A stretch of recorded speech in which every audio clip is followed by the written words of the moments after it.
yeah, good. Well, that's great. I mean, you can be here for any reason. You don't have to, you can just be here out of curiosity of wondering how these films are made. So I'm going to let you into so I spent 35 years of my life making wildlife films on sharks and whales and bears and wolves and things like that. So tonight I'm going to let you into the secrets of how we do that. So it'll be sounds good. Yes, it'll be fun. It'll be fun. I'm looking forward to it. Well, that's a good segue it's 7 o'clock. I guess we can begin here. And I want to thank everybody, John Feldman from CLL.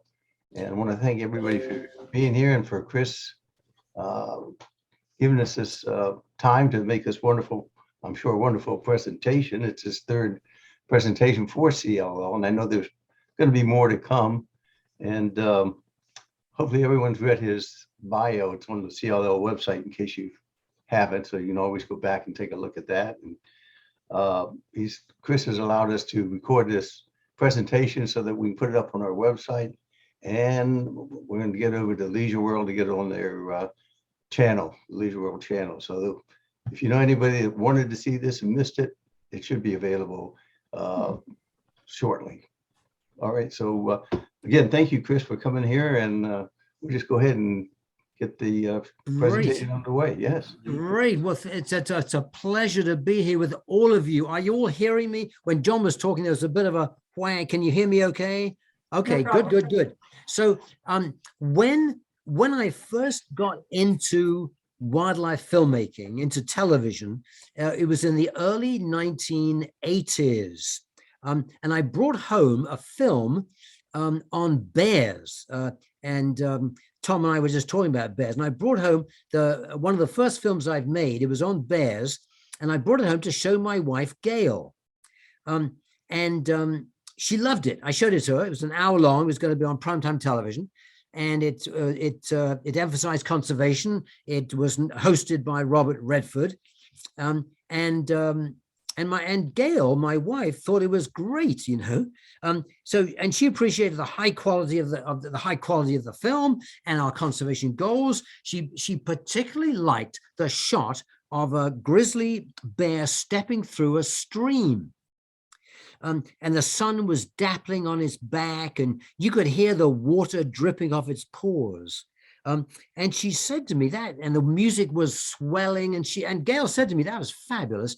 And she said, how did you get that shot? And I said, well, we were on a side of a mountain, and we just happened to see across the valley this bear. And we got out our cameras using very strong telescopic lens and filmed it, you know. I just explained, you know, how we did it. So there was a pause, and then she said to me, well, how did you get the sound recording? You know, the sound of the water dripping off its paws. And I had to admit that my talented sound guy had filled a basin full of water, ruffled it with his hands and elbow, recorded the sounds of the drips and the plops of the water, and then matched those sounds to the footage. Is everybody following me? Woody, is this making sense? And my wife was shocked. She was shocked. She said, "You're a big fake," she said to me. She said to me, "You're a big phony." You know, because I had made a documentary. I brought home to show her a documentary, and she was expecting authenticity and truth. And I explained to her, in my defense, I explained to her that there's a fine line between fakery and skillful filmmaking. When she saw that film, that footage of the bear, she thought my camera was right about, 5 feet from it or something. So most viewers, like my wife, are surprised when they find out that there is occasional fakery in wildlife films, fakery that actually goes beyond what sound effects. Film producers like me, we rent captive animals, we sometimes make up stories, and we use computer-generated imagery to spice up the footage. Despite that, the truth remains that wildlife filmmakers play a vital role in creating awareness about the environment and the issues affecting wildlife. Now, today, I'm going to take you into the world of wildlife filmmaking. It's a noble and inspiring profession that's full of dedicated, hardworking people who want to make a difference and you want to protect animals and conserve the environment. One of these people is my friend, Randy Wimberg. Randy Wimberg. He's a tall, muscular wildlife cinematographer. He was with his dive team at Bikini Atoll. Some of you may have been there, Bikini Atoll in the South Pacific. And he was focused on an area known as Shark Pass, which has a large congregation of reef sharks. And Randy was there to make a film to promote shark conservation. Now, just a quick aside, you all know there are about 400 species of sharks. Most of them are harmless. Half a dozen are dangerous. Great sharks, bull sharks, tiger sharks. One of the half dozen which are dangerous are reef sharks, and Randy Wimberg was filming them. So the crew members built a cage to protect him from danger. And they removed some of the panels to give the camera an unobstructed view. Do you see what I'm saying? There's the cage where he was going to be inside, but there was some cage removed around the whole side of it, so that the camera wouldn't have the fencing in front of it. You with me? Yeah. Woody, are you with me? Yeah. So the plan was for Randy to be in the cage with his camera while someone in the nearby support boat threw chum. Do you want to know what chum is? Bloody chunks of bloody fish, heads and tails. Sharks love it. It puts them into a feeding frenzy. While someone in the nearby support boat was going to throw chum into the water to attract these reef sharks so that Randy could film them. So Randy climbed into the cage and was eased out on a tether about 15 feet from the boat. And then a deckhand started throwing in chum, and reef sharks quickly began to show up in large numbers. And the water was drifting through the cage, so the chunks of bloody chum were drifting through the water, catching on the cage that he was in. And hi, Lou, can you hear me? Yes. Great, good to have you with us. I'm just telling a story about a friend of mine, Randy Wimberg, who was a photographer, and he's underwater in a shark cage taking footage of sharks. And the deckhand is throwing chum in the water from the support boat. I'm just catching you up on the story. Are you with me? Yes. Great. And so sharks are collecting round, and they are getting highly agitated because of the chum that's making them excited. And Randy is watching sort of helplessly, and as sharks are being agitated and frantic, and they are crashing into the cage. Hi, Lou. Crashing into the cage to grab onto the chunks of chum that have caught on the cage, and they're tearing at this food. And soon, more than about 30 sharks were competing for food that was either stuck in the cage or drifting through it. At this point, Randy was getting kind of nervous and he was getting upset. He was wondering, why is this deckhand throwing so much damn chum in the water? Why is he drawing so many? We don't need this number of sharks to get some footage of sharks. We don't need. Right. Well, suddenly a shark shot right through the gap. You remember I told you there was a gap in the cage so they could shoot through Randy could shoot through unobstructed.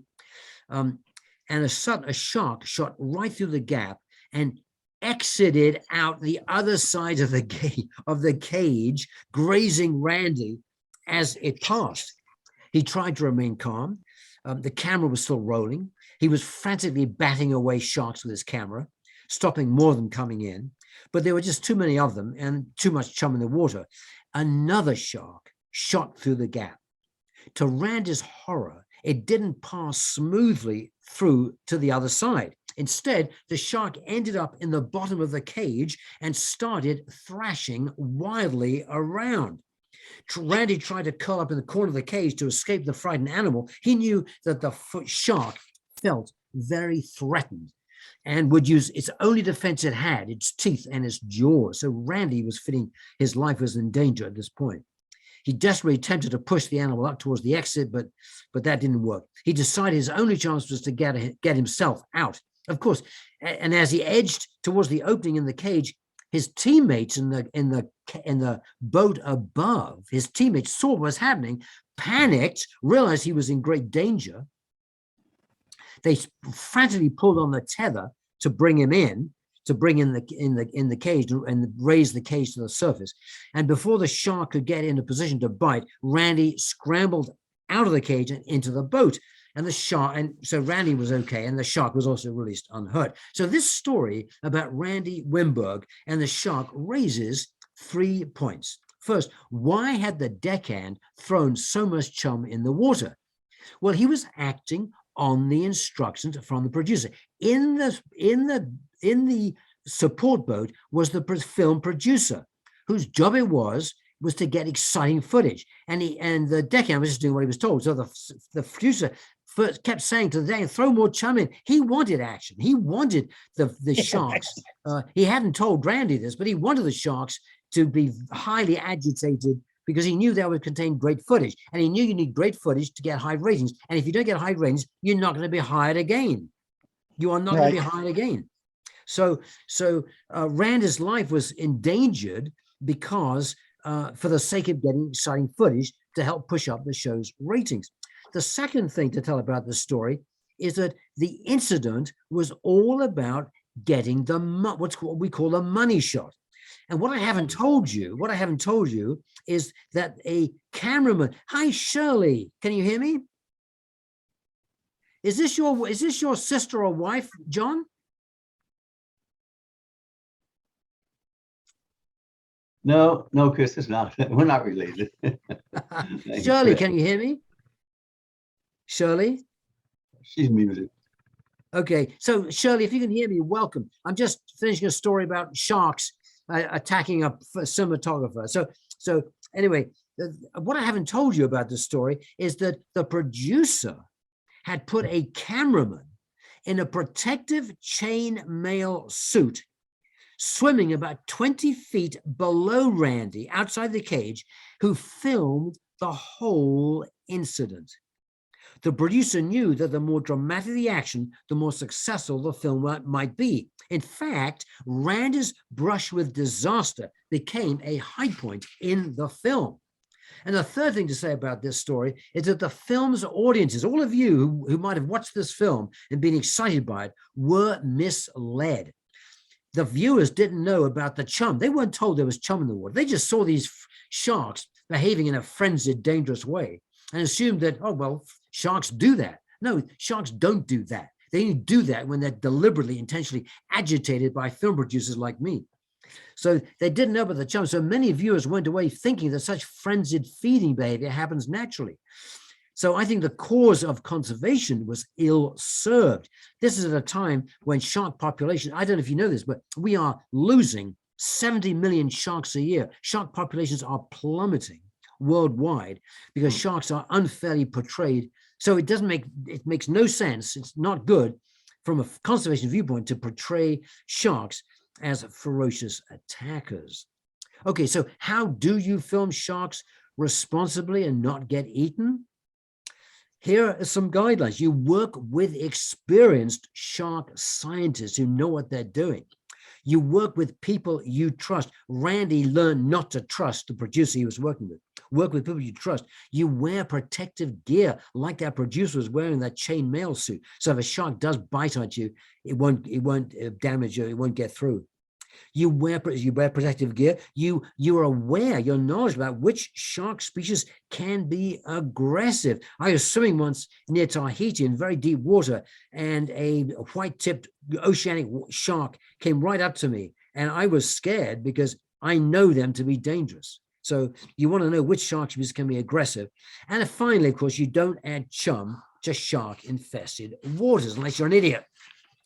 So now you could argue that what went wrong in the incident with Randy Wimberg is fairly obvious. Now I've told you what went on. You could well say to yourself, well, that's obvious. You know, I get it. I know I wouldn't make that mistake now. But one of the things I want to have you take away from this talk tonight is that making ethically correct choices in wildlife filming isn't always obvious.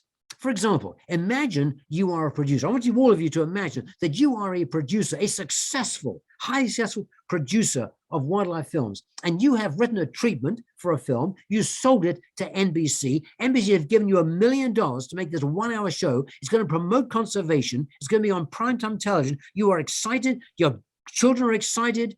Your parents are excited. Your friends are excited for you. You've got this great achievement in your life. One of the shots that you put in your treatment that you're going to film is of a spider eating a fly, a spider predating as in predator, predating on a fly. Now, it's obvious you are going to stage that, you know, because you have $1 million. That's a lot of money. But that money is going fast. And you don't have that money. You don't have the money to wait around for weeks for it to happen naturally. You could, of course, go out and just wait, but you know, it'd be ridiculous. You swat flies at home. So what do you care about a spider eating a fly? No, you stage it. You get a cage, you get a thing. You put a spider and a fly, and you film it in an afternoon, and you get good footage, and that job is done. You tick. But here's the question I want to pose to you: how far will you go with staging? For example, you also want in your treatment, by the way, the word treatment is a description, a written description of a documentary. So, but in that treatment you've written that you've now got funded, now going to make, you also want a shot of a boa constrictor eating a monkey.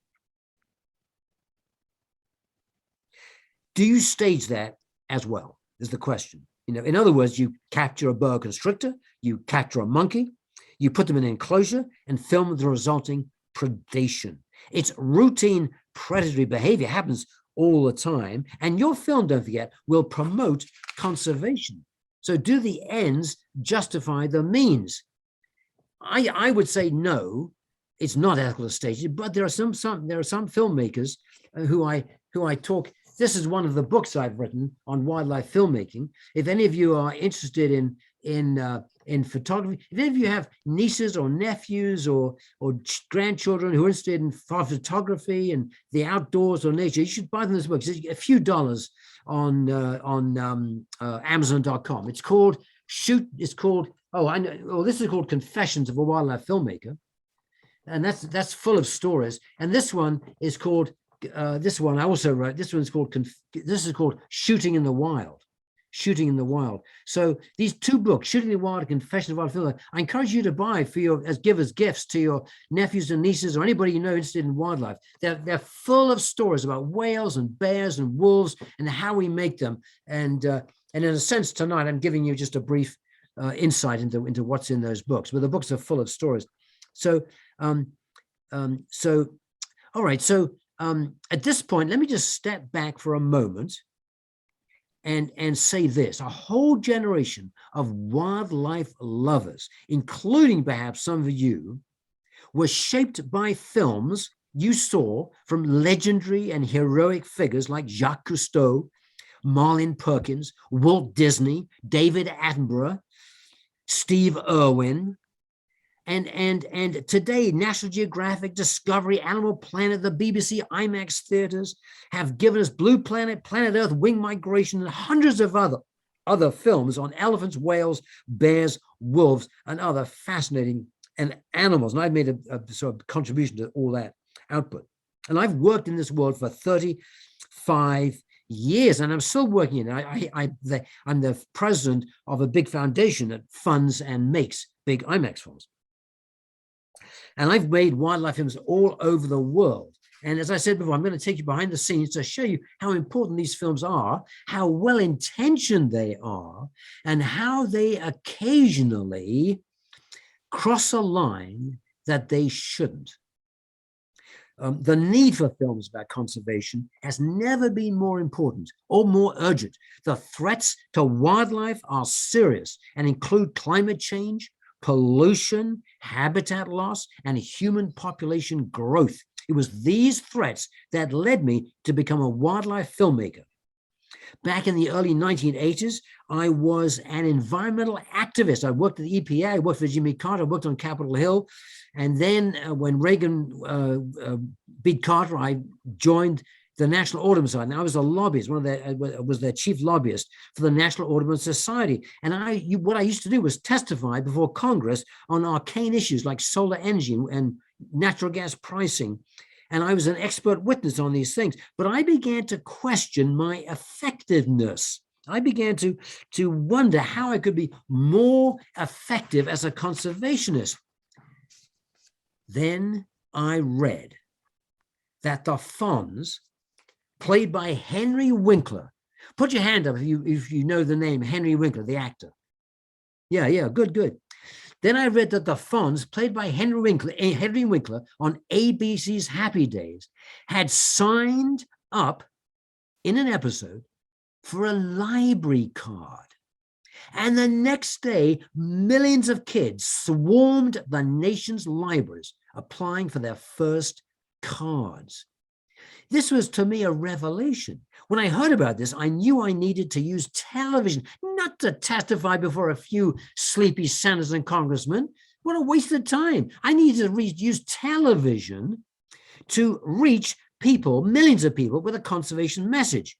I realized that it would do far more good than testifying before congressional committees. Films can sway public opinion. Films can take viewers to wild places they could never otherwise see. Films can inspire viewers to treat wildlife with respect and reverence. Films can reverse environmental destruction. So in 1982, I set up a partnership with television mogul Ted Turner. Put your hand up if you know the name Ted Turner. Okay, good, more of you. He's a wonderful guy. I'm 74, he's now 84. He's not doing very well. He's got cognitive problems, but he's still a wonderful guy, and he changed my life. I got to know him well, and he gave me millions of dollars to make wildlife documentaries, starring celebrities like Robert Redford, Ted Danson, and Meryl Streep. I made over 80 hour-long documentaries for primetime television, and also for a number of and I also made a number of IMAX films. And I got 2 Emmys. I was awarded 2 Emmys. I got an Oscar nomination for the film I did on dolphins, and many other awards. So it was a very successful career. Now before I go on, let me pause for questions. I'll pause every 10 minutes or so for questions. Anybody have a question? Ask me anything you like. Ask me anything about anything you like. Anybody have a question they'd like to ask me? Chris, how long does it take to do a 1-hour television production? About 2 years. About 2 years. Now that can come down to about 15 months, but often just selling it, negotiating with the network, that can take 6 months or a year, and then writing the treatment back and forth, that can take 3-4 months. The cinematography, the footage, getting the footage can be at least a year, especially if you're going through the seasons. But all these are soft numbers, because you can do the footage in 3 months. It depends what it is. Depends what's in the treatment, what you're planning to do. And then editing can take anything for 6 months. Sometimes on our IMAX films, I'll edit it for a year or 2 years before I release it. So it can take, a long time. But I would say typically, 2 or 3 years. That answer your question, John? I do want to ask you, Sure. how can we see some of your films today? Oh, just go to Google Chris Palmer, and on YouTube, and look for IMAX films on wolves, on bears, on whales, on dolphins. And you can Google me see my work on IMDb. Okay, great. Is that helpful, Claudia? Yes, thank you. Yeah, not at all. Not at all. Did you do your own editing or did you have an editor Oh, doing? no. Oh my gosh. I mean, I play a role, but I hire. No, don't think it's just me. No. I got a team of about 30. The company I run at the moment has about 40 people in it. So I have editors, writers, public relation people, teams and teams of people work on these films. So I'm just the guy in charge. I make an important contribution, but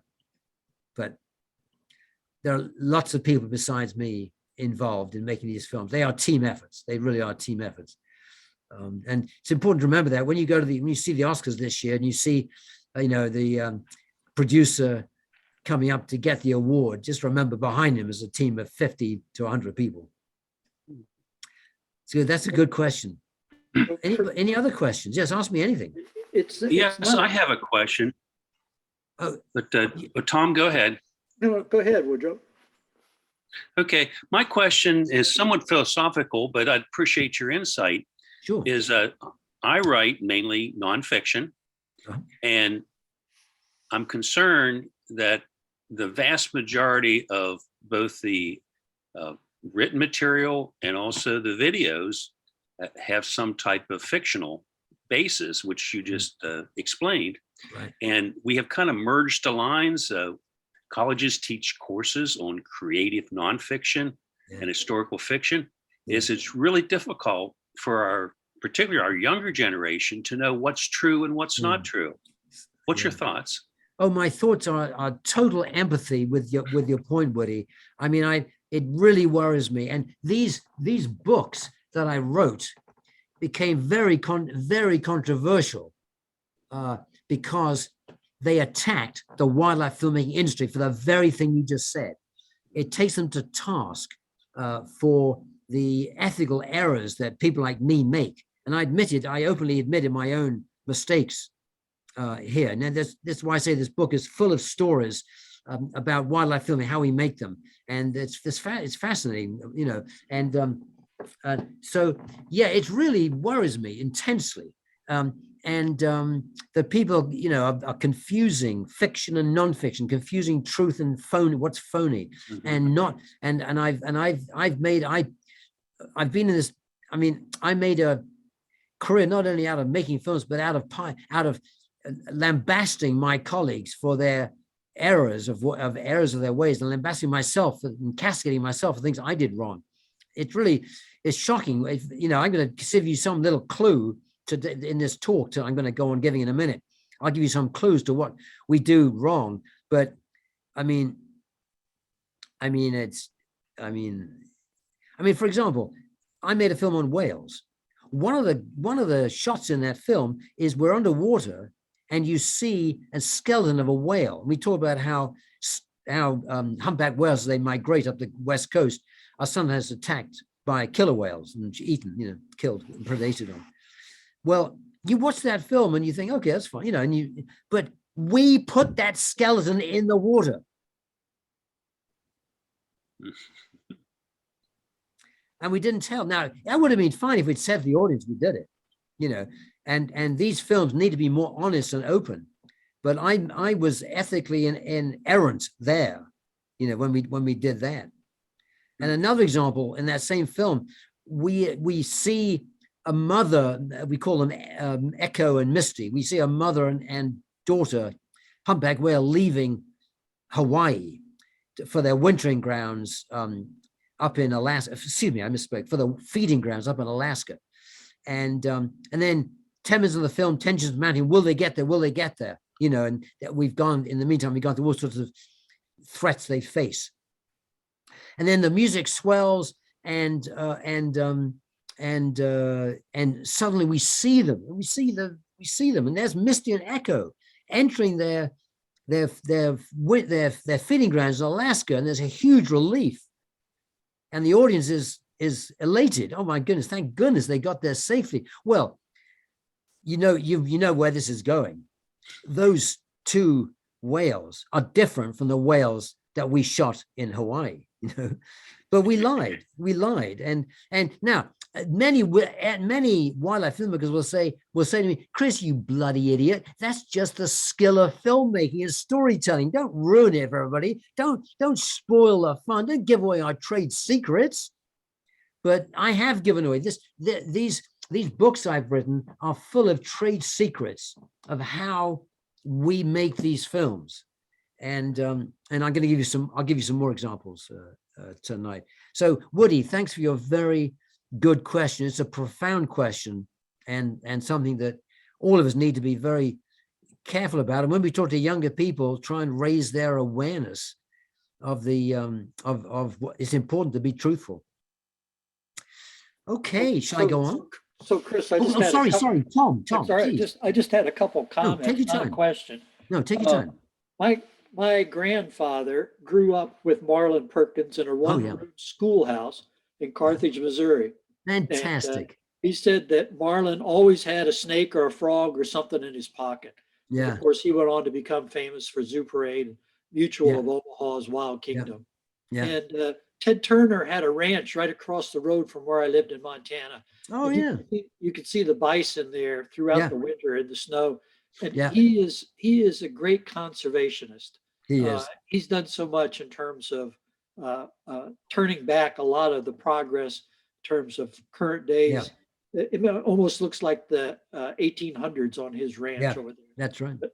Great person. He is a great one. There's quite a lot about Ted Turner. Some interesting personal stories about Ted Turner in my book, Shooting in the Wild, and also in the other book, Confessions of a Wildlife Filmmaker. Yeah, the ranch you're referring to is the Flying D Ranch, and I've been there a number of times. He once took me out and my family out to see his bison, and we were driving for a long time. He's getting increasingly frustrated, saying, "Where are those bison?" He couldn't find them. We drove for 2 hours.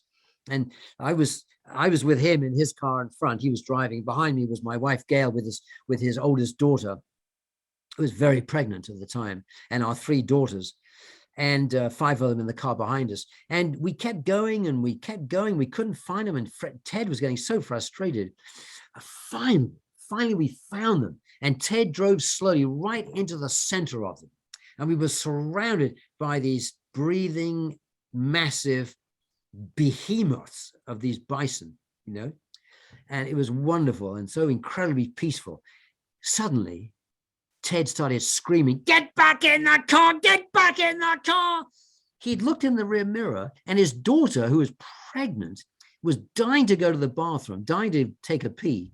And she had got out of the car, not realizing how dangerous bison can be. They're wild and very unpredictable. And Ted himself had just been charged by a bear and narrowly missed getting gored a few days before. And he had looked in the back mirror and seen his daughter get out of the car to take a piss behind the car, and he swung his car around flatly on the gas pedal, ready to ram a bison who might be, but it all ended peacefully. I mean, nothing happened. The bison stayed peaceful, placid, and but that was interesting. But that was fun, Tom, that you've seen his ranch, and yeah, he's a great guy, and there are lots of very, very fun stories about him in my book that you would really enjoy. And Marlon Perkins, a great guy, was a total phony, of course. I mean, he was his films are full of tricks. I mean, one of the most blatant was when he went down to Florida to rescue a black bear who got caught in some rope, and we see him doing this heroic work of saving this black bear. And you're elated. Oh, you're inspired by his heroism. And look, he's saving this black bear. And what you're not told is that he took the black bear down there, put the bear in the swamp, put the ropes around his legs in order to create the film of him saving the wolf, saving the black bear. But despite that, he was a good guy. One of the statements you made about interest in wildlife. One of my early interests in wildlife was the Walt Disney productions. Yeah. Decades ago. Yeah. Bighorn sheep, and it was phenomenal photography. It was the one that I watched when I was 11 years old. I'm 74 now. When I was 11, I watched White Wilderness, which won an Oscar. And because again, it's full of outrageous fakery. You know, I mean, one of the scenes in there, as you remember, is of a little cub, and you see it climbing up a mountain, and the mountain is covered in snow, and you see it climbing, and the music's swelling, and it's inspiring, and you see the little cub climbing up, and it suddenly loses its grip. It started slipping down the mountain. Oh my God! And of course, as you're looking at it, thinking it's all natural. You know, the camera happened to be there when the cub was falling down, and it comes down and it gathers speed, so it's falling about 25 miles an hour, and it crashes into rock, falls 20 feet, crashes into more rock. And you think, oh my God, poor thing. But but people, the audience is laughing too, because it's like comedy, and you think it's all natural. Of course, and you know this, I'm about to say this before I even say it. Of course, the whole thing was fake. They were they built a mountain inside a big building. They put full snow in it. They brought 20 cubs, and they kept putting cubs up the mountain and kept making them fall until they got this footage. It's horrible. It's cruel. But Walt Disney, but we can't judge people by our own standards today. I mean, back then, hunting was routine, and this was routine, and no one thought anything of it. But Disney did a lot of good. He did a lot of good. There are a lot of people now working in wildlife conservation because of the Disney films, and he did a lot of good. And his nephew, called Disney, what's his first name, who I talked to about this, and this is all written up in my books, apologized later on for what he did, what his uncle did. But he didn't really need to apologize, because the standards have changed, and our progeny, my grandchildren, are going to be very critical of things that I've done.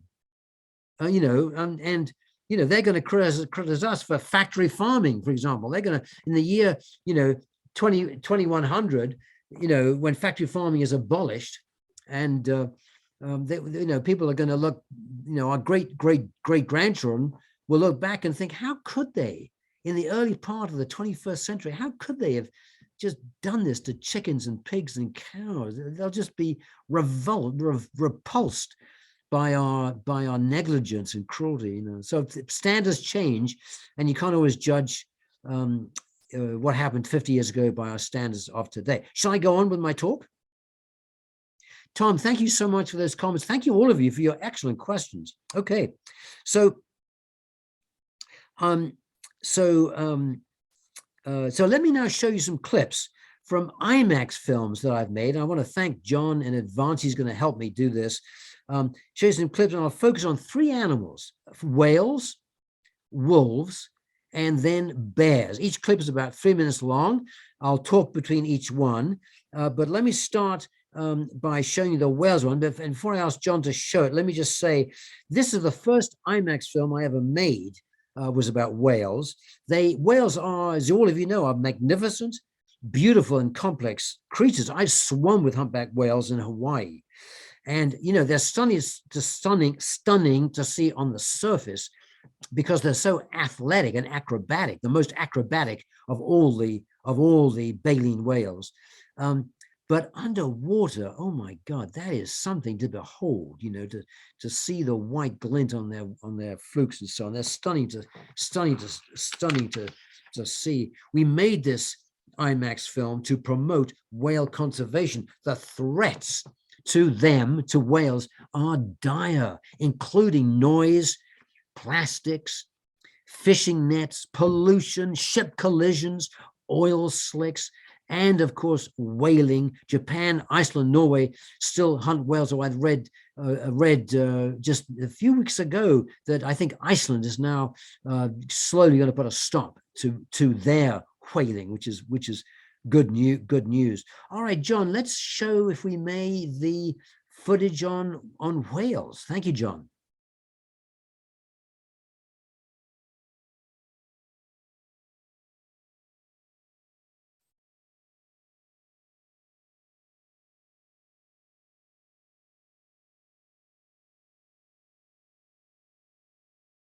I can't hear any audio, John.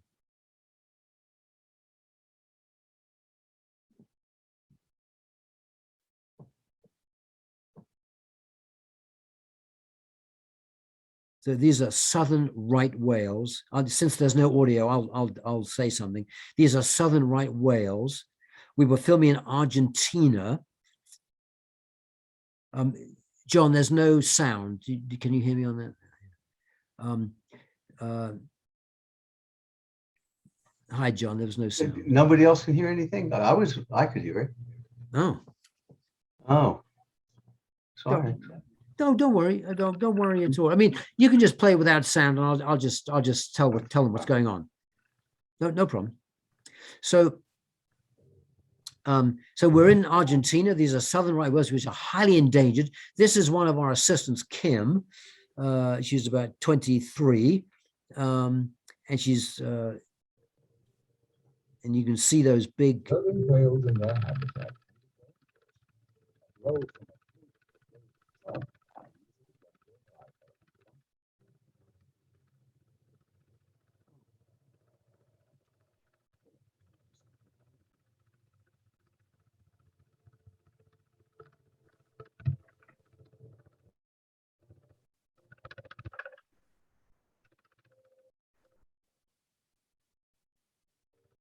Yeah, sorry, John and I are having problems with the Yeah. audio here. If I may suggest, we've had this problem before with bandwidth. If everybody mutes their video, it may solve that bandwidth problem and it goes a Okay. lot smoother. So Very if good. I'll everybody do- just stops their video and only you and the film will be shown, and it might solve the problem. Thank you, Woody.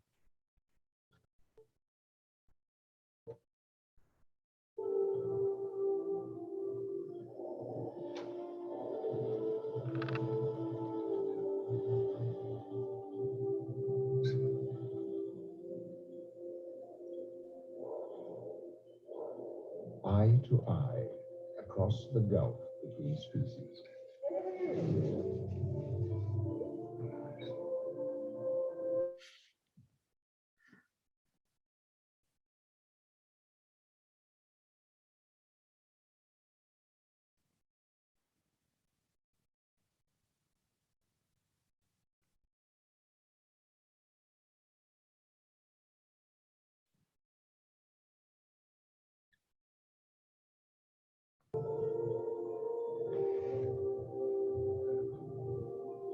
Although we've learned a great deal about right whales, an enormous mystery remains. We don't know precisely where they all go when they leave Peninsula Valdez. We know only that they'll be back again next year. Okay. Okay, so A walk back is a okay, so okay, so everybody can put everyone can put their videos back on. Tom, Woody, everybody. So there was no sound there, huh? Yeah, well, there was a little bit. Yeah, so no, but John, not to worry, not to worry. So let me explain to everybody. If you were watching that in an IMAX film screen in a theater, it would be 6 stories tall. It would be incredibly detailed.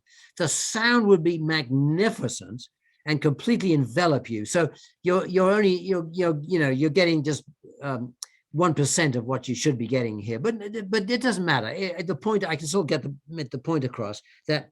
So what you saw there was footage of southern right whales, which are highly endangered southern right whales, just off Argentina. So I want to give you the backstory to that footage. The backstory is that we had been there down there for about 6 weeks, and I, as the guy in charge, was beginning to panic. We had just a couple of days left. The weather was closing in. The weather was getting worse. Our budget was exhausted, and we were almost in a as I say, in a state of panic because we had not got the shots of whales we wanted. And so what I did was to take record. I'm not sure if this is ethically right, but I took recordings of southern right whales. I took recordings, climbed down the rock face. Our cameras went high up on a rock face, on a cliff, climbed down the cliff face, and put the sound transponder in the water to try and attract whales to come in, because we didn't tell the audience this. And this is just like people who hunt birds, you know, make bird sounds to attract in birds. So I was doing the same thing to attract them in order to film them. So we used recorded whale sounds to draw whales in close, where our IMAX cameras could film them. A right whale eventually came in, and we were so happy. And then another came in, and we were ecstatic. And then I turned around and saw a red wetsuit, and I asked a young scientist on our team called Kim if she would get in the water and put that on, get in the water with the whales. And she said she'd be willing to. We'd done this before, so I knew it wasn't dangerous. And so she put the red wetsuit. I knew this would be a great footage. And this is, you know, when you're a producer, film, you didn't think about ethics. You didn't think about, you know, you hardly think about danger. You think about how to get the damn footage. And that's what's on the top of your mind, you know. So she put the red wetsuit on, and because I knew that would be great footage, and she climbed down the rock face, the cliff face, and got in the water, and that's what you see, her swimming with the whale. So the scene was created solely for the film. And this is what the point I want to get across to all of you, is that normally when you watch wildlife films, you think you're watching something that would happen anyway, even if the film crew wasn't there, right? I mean, you see zebras, you see lions, you think, well, you know, they're there anyway. But no, a lot of the time you're seeing footage that has been created for you. And that was the case here. The scene was created solely for the swim. This is all set up. Kim's swim wouldn't have happened if our cameras hadn't been there. Another thing is that topside, that means above the water, topside and underwater shots were captured weeks apart. The way we edited it, it looks like the underwater footage and the topside footage was shot all at the same time. But no, and again, we weren't transparent. We didn't tell the audience this because it's just routine.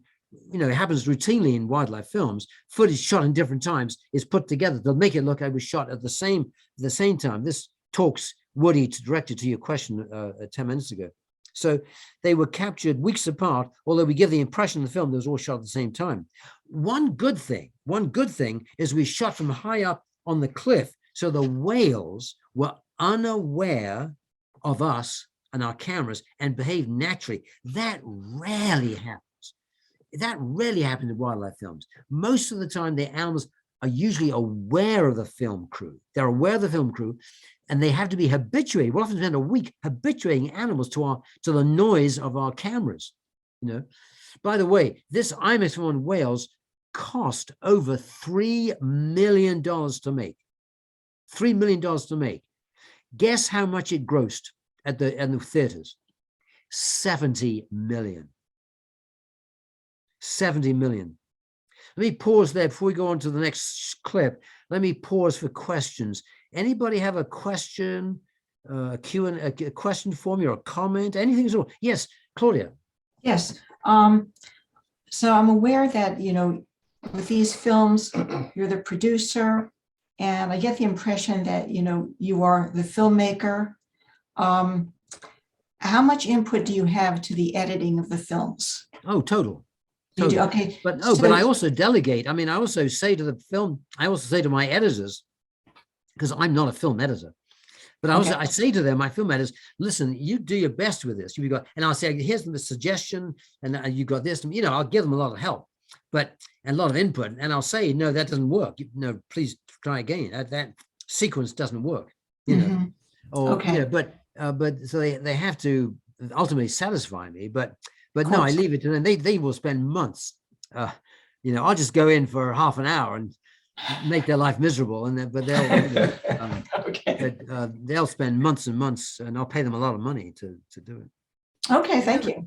You're not at all, Claudia. Good question.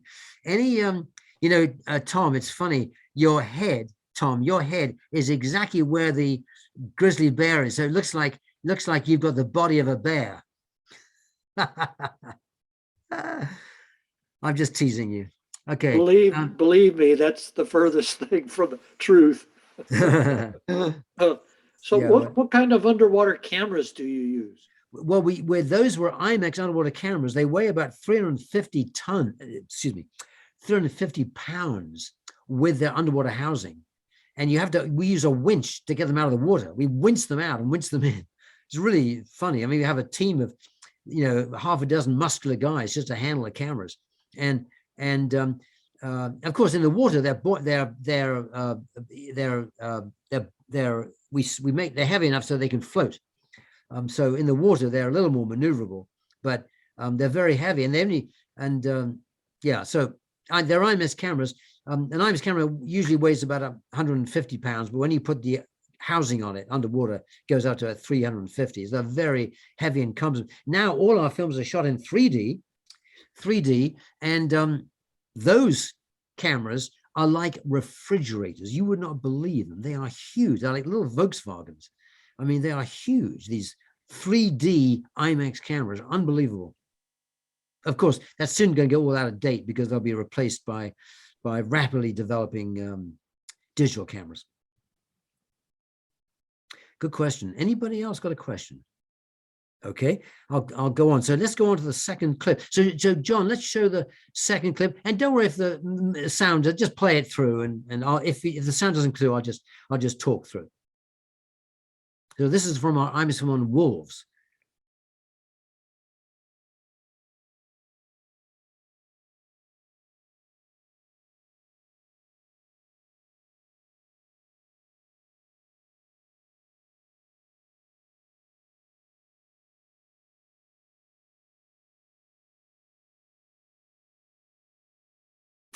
All right, so I'm not hearing the sound, so I'll just talk. So this is a pack of wolves, as you can see, out in the west in Montana. This is a alpha mother looking for a den. And the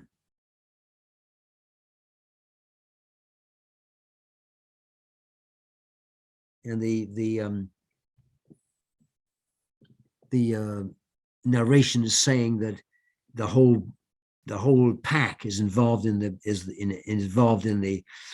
bringing up of the pups, and very important time in the life of the pack when the mother is pregnant and looking. And packs can vary in size, as you know, from half a dozen to 2 dozen. Now here it's finding its den, and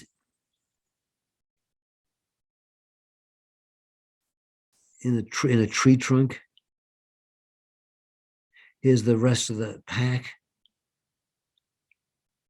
Because it's this is jerky, but in the real film in IMAX would be, oh, we should do what Tom said and turn off our video cam, but let's not worry about it. Here's the wolf, with its front paws clearing out the den, creating the den where it can suckle its pups. Very doggy-like behavior. Here they come down the hill.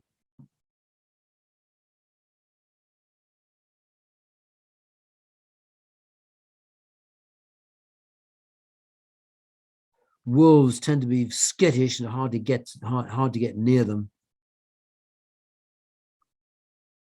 And here's the mother wolf transferring her pups, to the den, because they will do that if they're in danger. They will move them. Here it's in the den, suckling, licking its pups and suckling.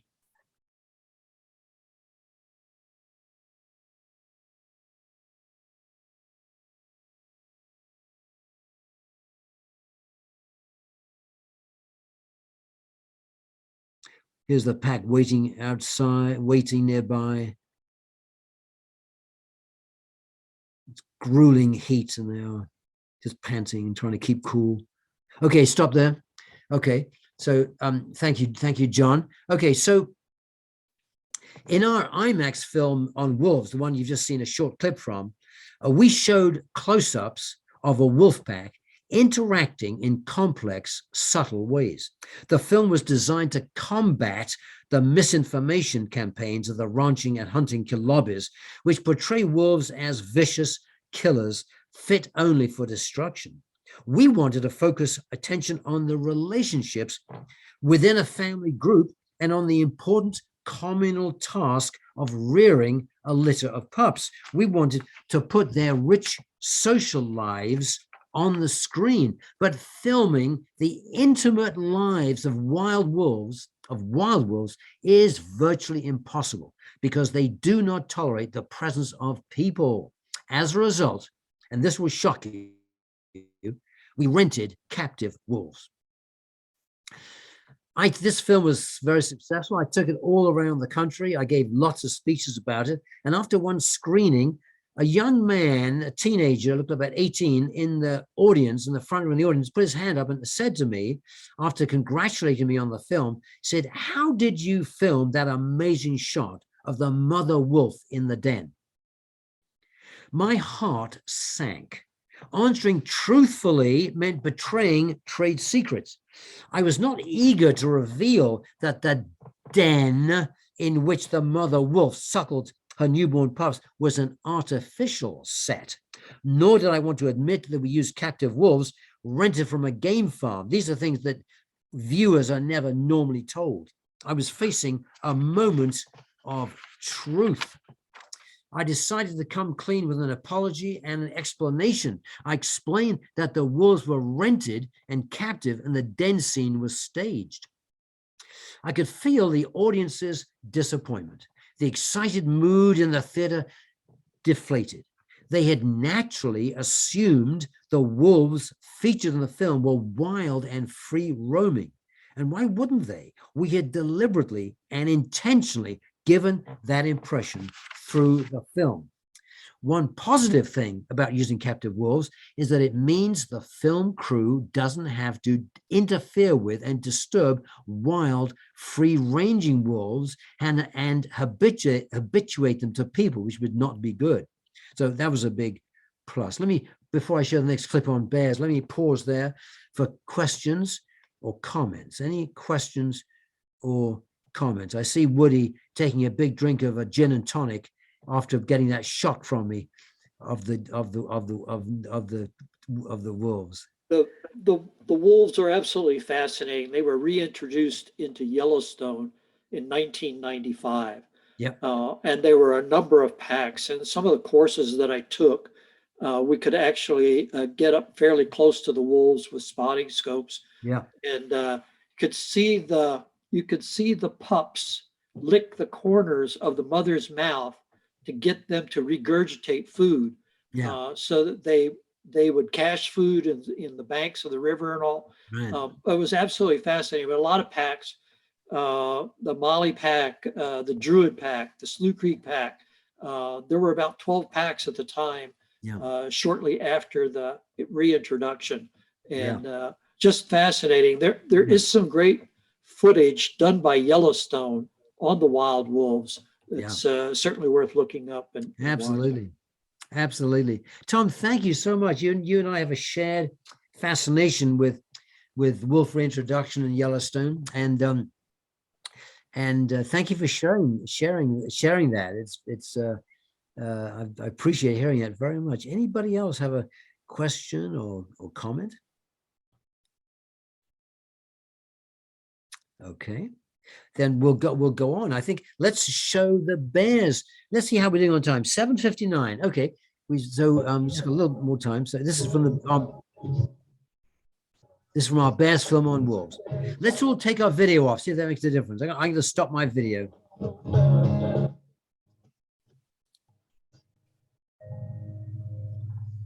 Brown bears are found across much of the northern hemisphere. In North America, they're often called grizzlies. In this part of southwestern Alaska, thousands leave their dens every spring, and Chris has become an expert at knowing where to find them.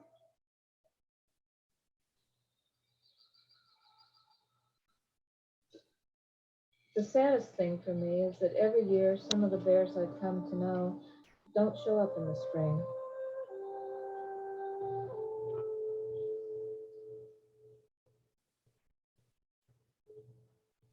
This phone can provide information on the size and condition of the bear, but it won't tell me which one it was.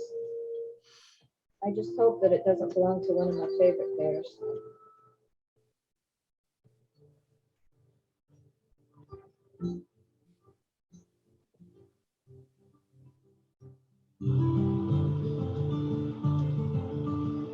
Chris's extensive experience with the bears of this area has allowed her to watch them safely at close range. Over the years, they've become accustomed to her, and Chris has given them names to help identify them. Solstice is a 10-year-old female that I've known since she was just a cub. I was afraid our relationship would change when she had her own cubs, but it hasn't. From the very beginning, I've been lucky enough to watch them grow up too.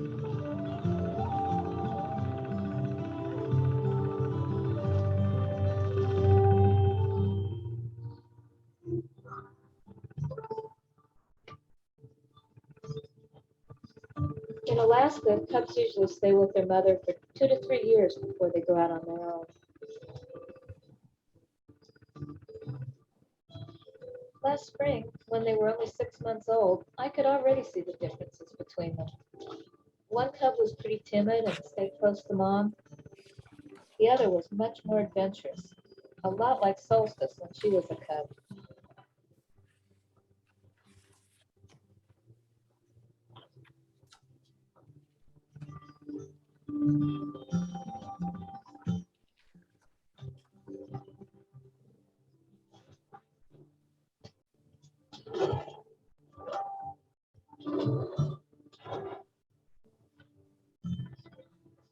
In all the years I've spent with the bears, watching them fight, play, raising their young, I felt a lot of emotions, but I've never felt afraid. I've never once felt threatened by a bear. Understanding the personalities of the individual bears is crucial to Chris's success as a guide. Before she can safely bring people out to see the bears, she must be confident about how the animals will react.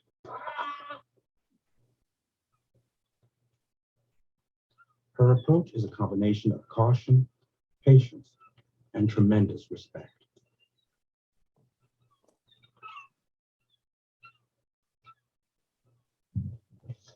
Okay, so thank you, John. Okay, so everyone can come.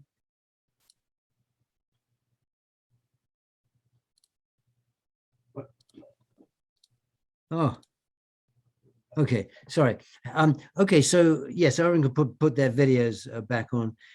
So bears, by the way, I'm so sorry about the audio. It's just shockingly bad. I mean, it's shockingly bad audio. I don't know why that is, but it wasn't John's fault. It just there's some mismatch between the iMacs and the iPad. But anyway, bears are majestic and can kill you, as Tom knows, very easily. We want to hug them and run away from them at the same time. There is something incredibly primeval and charismatic about them. As you can see from the picture behind Tom, they face extensive threats, including from development, hunting, and habitat loss. Compelling films about bears and the need to protect them are desperately needed. In the clip you just saw, naturalist Chris Day gets too close, although the long lens actually distorts the distances and she's not quite as close as she looks. Still, I've criticized Steve Irwin, Jeff Corwin, Timothy Treadwell, and other filmmakers publicly. I've written about them and given speeches about them for getting too close to animals and goading them, harassing them. But when people saw this film, they felt I'd done the same thing and quite rightly criticized me for being hypocritical. It's been some years since Steve Irwin was killed by the barb of a stingray. Put your hand on if the word Steve, if the name Steve Irwin means anything to you. Okay, good. So it's been some years since he was killed by the barb of a stingray while filming in Australia on the Great Barrier Reef. And since Timothy Treadwell, it may not be a name you know, Timothy Treadwell, and since some years since Timothy Treadwell, is a friend of mine, was killed and eaten by a bear in Katmai National Park in Alaska, where that clip was made. While filming, both men, Steve Irwin and Timothy Treadwell, like to get close to dangerous animals and provoke them. Both men invaded the personal space of these creatures, harassed them, and paid with their lives. How do you film bears responsibly? Well, you work with experienced bear biologists, people who really know what they're doing. You work with people you trust.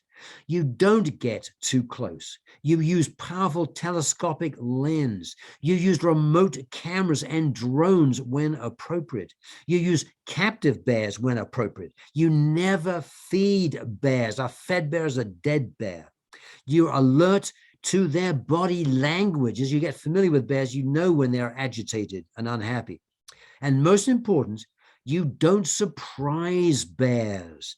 I always tell my film crews to wear tiny bells to warn bears you're in the neighborhood.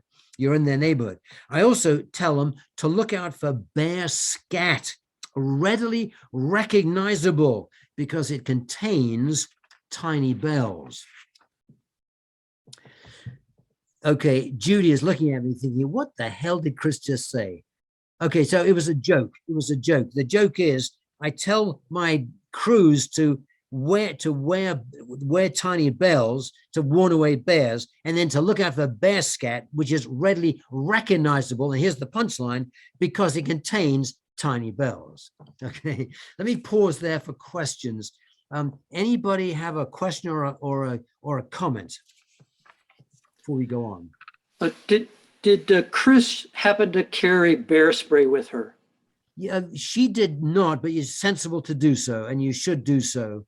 And Timothy Treadwell did not. And Yeah, I spent a career with the Centers for Disease Control and Prevention. Yeah. And CDC has a lab in Anchorage. Yeah. The fellow who was very high up in that lab was killed by a bear. His name was Rasmussen. He had been out hunting deer. And he had 5 deer permits, and he got his first deer and he threw it in the bushes to hide it. And when he came back, there was a grizzly there, and the grizzly got him and killed him. So they are very dangerous. Yeah. And I used to carry pepper spray everywhere. Yeah, you should. Yeah, absolutely. No, it's and I think when you're camping out, you should have a little electric fence around you. You know, if Timothy Treadwell had a small electric fence, it would have shocked the bear, and they would have probably turned around and moved away. So a woman was killed by a grizzly in Yellowstone about 3 or 4 years ago. And one of the thoughts was that there was an amateur photographer that may have baited, put out bait that brought in the bear that actually did the killing. Yeah, one of the most fascinating series of photographs that we ran in Audubon magazine when I worked for the National Audubon Society was taken from a camera of a guy who was killed by a bear. And the first picture shows the bear about 200 yards away, and the next picture a little closer. So there were twin photographs, and he gets closer and closer. You know how he's getting very excited. Look how close I can get, you know. And the last picture, the bear is looks up like this, you know, and that's.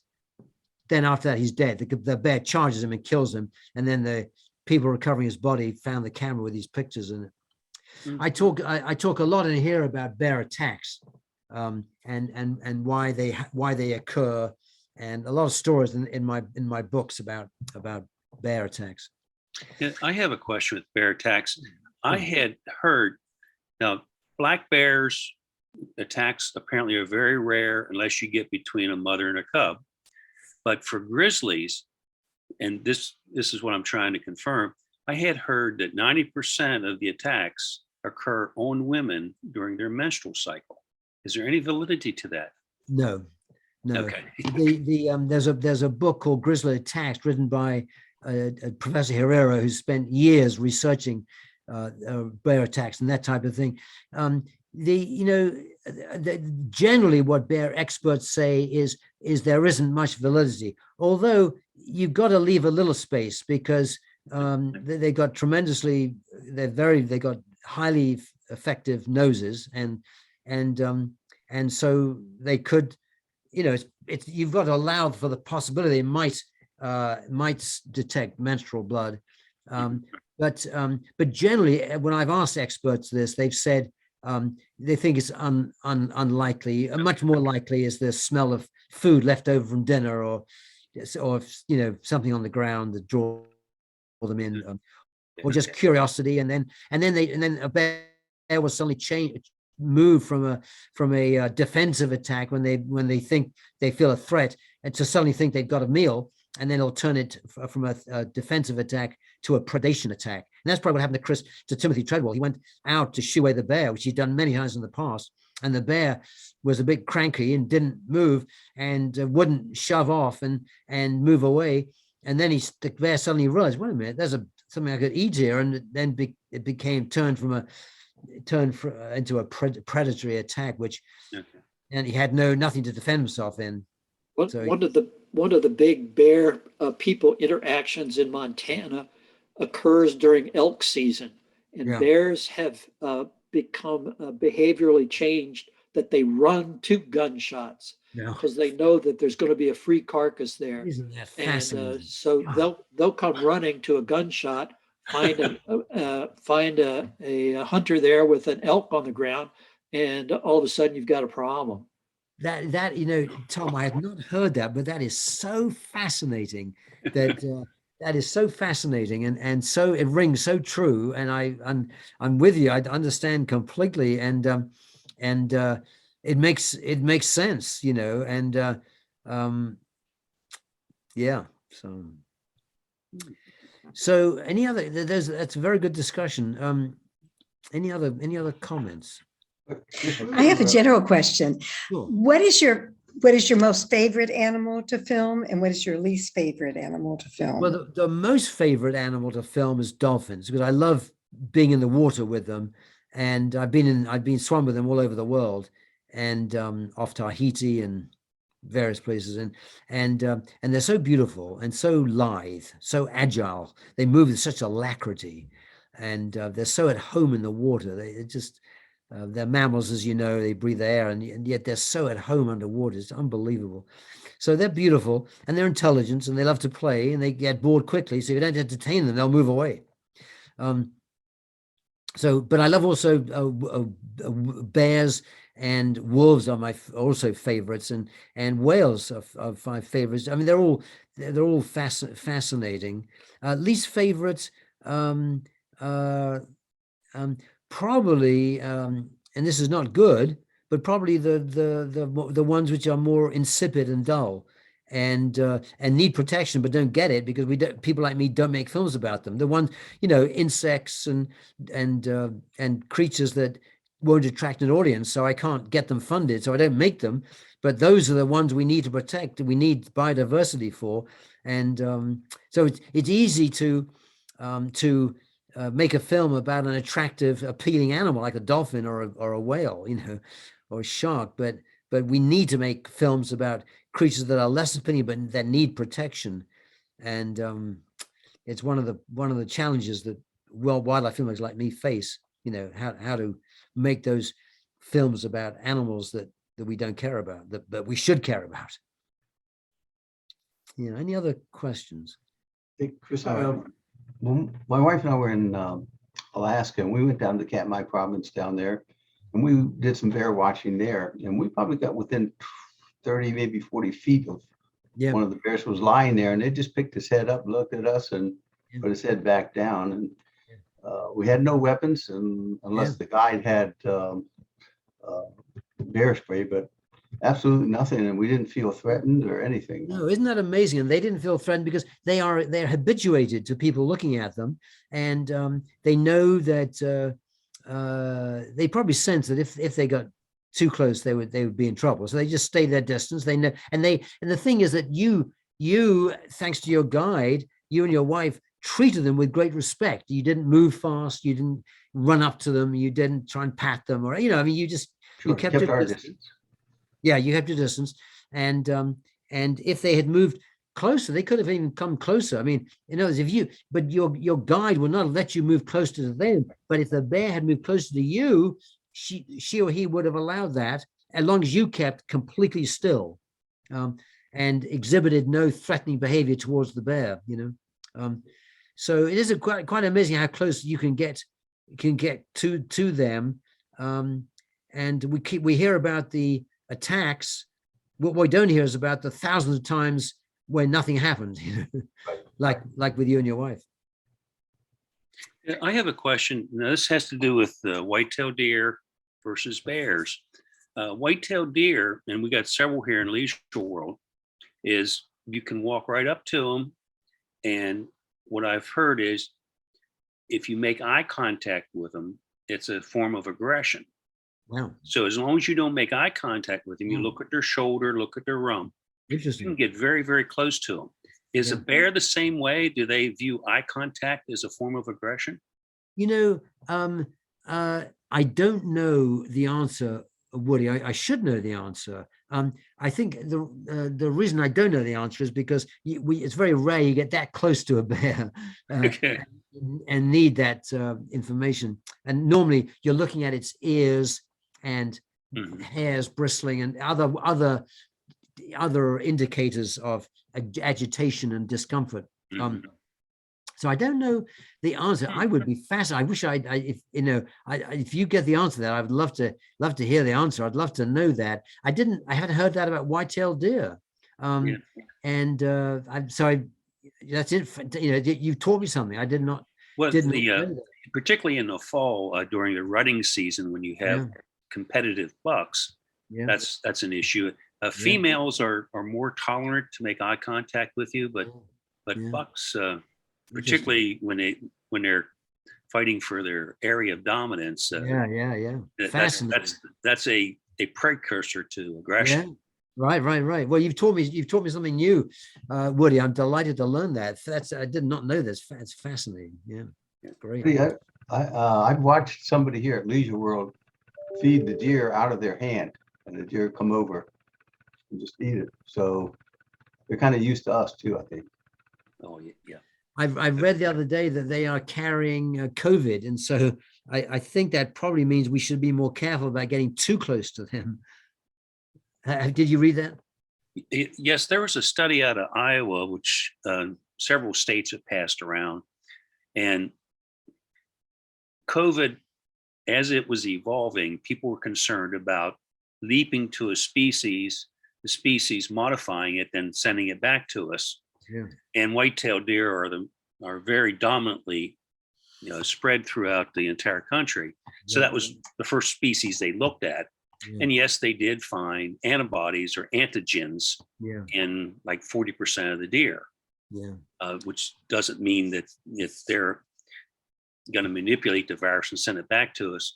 And they sent that out right before hunting season started. Yeah. So all the hunters are concerned, what should I do? Yeah. Right. Yeah. So, but the Yeah. but the caveat was after you read the last paragraph of the press release is that, this shouldn't affect anything. You can hunt and skin the deer and do whatever you want with them. Yeah. To John's point, it's fun to feed the deer, but probably not a good idea because we don't want to encourage them. Yeah, the white-tailed deer. Back to wildlife in Leisure World. We have a variety of wildlife, and although we have these signs that says $100 fine to feed wildlife, Oh, interesting. there are people that feed them. People feed the foxes hard-boiled eggs. Apparently, that's a favorite. I also witnessed a lady open her screen door, bang a pot, and 3 deer came running, and she fed them some bread. Oh, wow. So they're very acclimated to us. But you're correct. We should not be feeding them foods And that are not in their theoretically- natural habitat. And theoretically, there's a penalty of $100 if you're caught. Huh? Yes. Interesting. Yeah, Interesting. and that's right beside the duck pond too. So duck, geese. There's, but the sign's getting kind of old. It hasn't been painted for a while. Right. I But wonder, that's leisure. I wonder how many times it's been enforced. It'd be interesting. Yeah. Yeah, right. So all the three clips that I've shown you are from my IMAX films, whales, wolves, and bears. It's always a challenge to make an IMAX film. The camera is gigantic, as I indicated, as I indicated earlier, weighing underwater 350 pounds underwater housing. The water is often very cold. Ideal conditions for cameras to jam, hands to freeze, and regulators to break. When the camera is switched on, it makes a noise like a chainsaw, causing many wildlife species to flee. Often all that we are able to capture on film is the distant, fleeing rear ends of creatures that have been frightened by the noise. On top of this, the film load is only 3 minutes long. So after 3 minutes of shooting, the camera must be disassembled and reloaded with fresh film. And each roll of film costs $3,000 to buy, process, and print. This pretty much means that every time you push the button on the camera, the budget is hemorrhaging. People, especially film students, often ask me how we estimate the budgets for our IMAX films. I tell them jokingly that we take the low estimate, the median estimate, and the high estimate, and we add them together. Wildlife films are desperately needed to help in the fight for conservation. But as we've seen, there are three ethical issues to think about. First, audiences are sometimes deceived and misled. Second, wild animals are occasionally harassed and disturbed. And third, conservation is sometimes neglected and ignored. What underlies these ethical lapses is the desire by broadcasters to create excitement and achieve high ratings. Remember that broadcasting is not about delivering programs to an audience, but about delivering demographically desirable audiences to advertisers. So ratings are paramount. I'm just going to finish in 1 minute, but let me give one last a chance for any questions. It's 8:23. Anybody have a question that they'd like to ask? This is Yeah. maybe. Chris, are you working on anything right now, or? Yeah, oh yes, we're about to release a new film. It's actually not on wildlife film, it's on Island. It's a big $15 million IMAX film on Island. It'll be released on St. Patrick's Day, and Joe Biden has said he wants to watch it in the White House. And so we've got that. We're also re-releasing Everest is one of our IMAX films. It was a huge hit when it came out, and we're releasing it on 20-year anniversary. That's come out in June. We have, at any one time, we have about half a dozen IMAX films in production. So yeah, that's what we've got happening right now.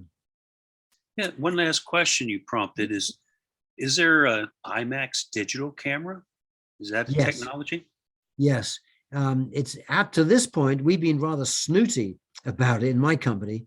And we've said, well, it's not good enough. It's not good. It's not the same as a film, as film, with all those millions of pixels. And we've been rather dismissive. But the truth is that every year, the digital cameras get better and better. And about this time, I've got to say that honestly, you can't really tell the difference. So I think our old heavy cameras will be going will be being retired, and we'll be shooting all our IMAX films with digital cameras. But up to this time, despite the claims of the digital devotees, we've always argued that it doesn't have the same richness and depth on the screen, but that's changing. Good question, Woody. Anybody else? Any other questions? Chris, just for the group here, I wanted to let them know that I'm going to take the film clips that you had, the video clips, and I'm going to put them on our website probably Okay. tomorrow or so. So Great. come back and watch it. Go to the website. It'll be under our videos. Great, great, great. And then we're going to get your presentation there too, eventually too. Yeah. That Very, takes very long. good.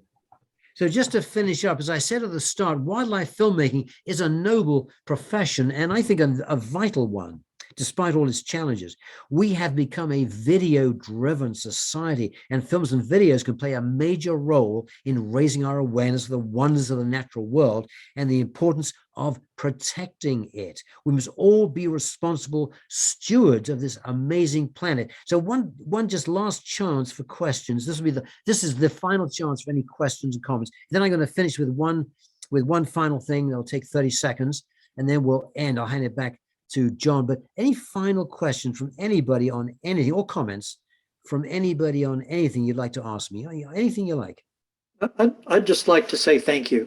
I very much appreciate your taking the time out of your schedule and giving us this presentation. And I have to say that I'm very envious of what you've been able to do, the places you've been able to go, the wildlife you've been able to see. And so I wish you all the best in the future. And thanks again for this. I'll finish with one final thing. Tom. Tom, thank you so much for that nice compliment. I appreciate it. Oh, well, we appreciate you. A friend of mine in Montana has a friend in Sedona, Arizona, and he's a retired attorney. He's kind of a Renaissance man. He's a photographer, a pilot, everything. He has a website that for folks that are interested, especially in birds, he has some of the most beautiful photographs. It's a free website, doesn't cost anything. What's the And website? the website is www.tedgrusing.com. So it's tedgrusing.com. Great, And I'll look it up afterwards. you can go to his website and it'll say if you want to see the last 4 photos. And it's some of the most fantastic still life photos. He'll intersperse some from a pilot's vantage point, but some of his birds are just remarkable. Wonderful. I've encouraged him to submit them to National Geographic, but for you that love animals and all, it's worth going to. Yeah. Oh, that sounds wonderful. I have 9 grandchildren, and they love that sort of thing. So that's something I can share with Ted Grussing's website. I can share with them as well. They love seeing pictures. Check it out and see what you think. Yeah, I will. Thank you, Tom. I was going to say, Chris, I did work at EPA about the same time as you. Is this Lou? Yes, on the Hi, technical side. Lou. And I really, really enjoyed your presentation, and it was quite an eye opener. You're right. I mean, we take all these shows that we see and we never question it, or hardly ever. And if we say, well, that's impossible, what do we know, you know? Yeah, Thank you.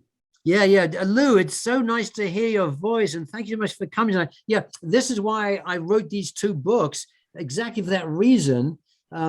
Shooting the Wild and Confessions of Wildlife Filming, in order to let more people know about the truth behind these films, and try and encourage filmmakers like me, wildlife filmmakers, to be more honest and ethical in their approach, particularly to stop wildlife harassment. So thank you, Lou, and Tom, to your nice comments. It's an honor to talk to CLL at Leisure World. This, as John said at the beginning, I think this is the 3rd or 4th time I've talked. And yeah, Judy, I've seen you before. Thank you. And it's such an honor, and I love giving talks. I hope you'll invite me back again. I love giving talks, and so thank you very much. Before I finish up, John. I think you are scheduled for something coming up in the future. I think Joanne's got you going. Yeah.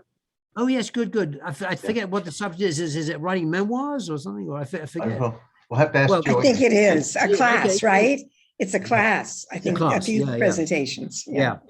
I give talks on wildlife filmmaking, on legacy letters, ethical wills, memoir writing, how to retire well, how to age well, on death and dying, things like that.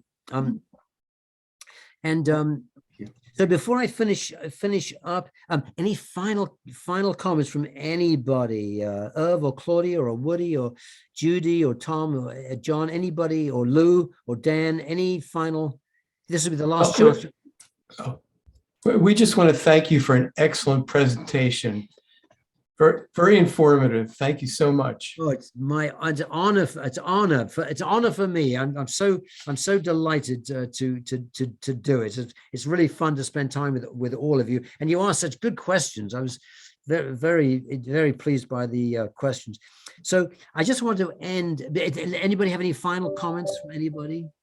Okay, so let me just end by now. Judy would have heard this before, and because I often finish my talks with this. It's the Wolf Credo by Del Goetz, which I just love, and it goes like this.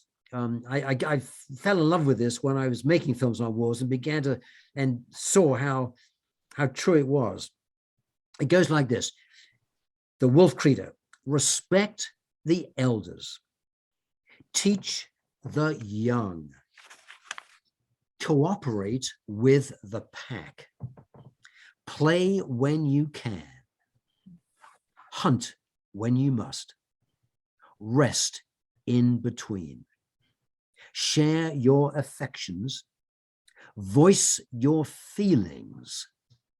Leave your mark. So thank you all so much for having me tonight. It's been an honor, and I hope to see you all again soon. And John, I will hand the microphone back to you. All right. Well, thank you so much, Chris. I really enjoyed it as well, too. And maybe you'll look at another presentation on the animals of some sort that can offer, because obviously it turned out to be very popular here. And so if anybody has any ideas, they know how to get in touch with CLL. So look forward to your next presentation too, and thank everyone here for making this a good, enjoyable and interesting presentation. Thank you. What's the CLL address, web address? It's CLLMD, like Maryland, CLLMD.com. Thank you. Certainly. Thank you. Okay, but thank you everybody so much. Such a pleasure Thank to you. spend care, time Chris. with you. Good night. Take care. All right. Bye-bye now. Bye-bye. Bye. Thank you. Your pleasure, Judy. Bye. Good night.